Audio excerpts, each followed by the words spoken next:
Монгол кино урлаг үүсч хөгжсөний 90 жилийн энэ онд тохиож байгаа. Энэ хүрээнд Монгол кино судлал олон улсын эрдэм шинжилгээний хурлыг зохион байгууллаа. Тус хурал нь Монголын кино урлагийн өнгөрсөн түүхийг эргэн харах, өнөөдрийн хөгжлийн түвшинг тодорхойлох, ирээдүйн шинэ хандлагыг хэлэлцэж байгаагаараа чухал ач холбогдолтой гэдгийг зохион байгуулагчид онцоллоо. За энэний давуу тал юу вэ гэхээр бол эдгээр дөрвөн орны судлаачид маань энэ Монгол киноны талаар бичсэн илтгэлээ өөрсдийнхөө мэргэжлийн сэтгүүлд очиж гаргаж хэвлүүлэх юм байна. Өөрөөр хэлэх юм бол Монгол киног сурчлан тийм ээ.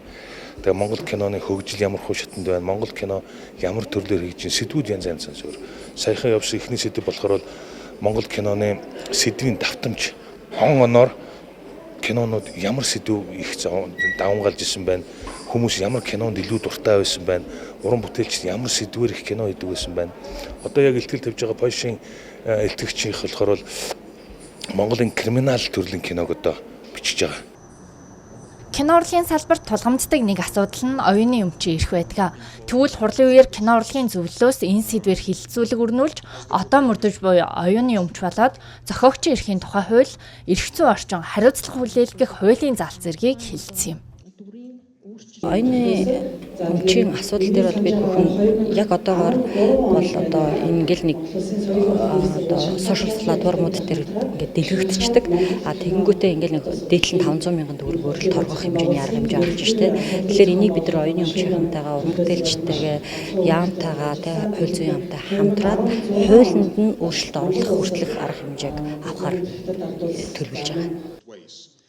Мөн энэ үеэр кино сонирхогчид болон залуу уран бүтээлчдэд гарын авлага болох Синематограф богдын хүрээнд номыг олон нийтэд танилцууллаа. Тус номонд Улаанбаатар хотноо 1911 оноос 1959 оны хооронд болж өнгөрсөн гол үйл явдлуудыг гэрэл зураг болон кино хэлснээр буулгасан түүхийг товчлон өгүүлжээ.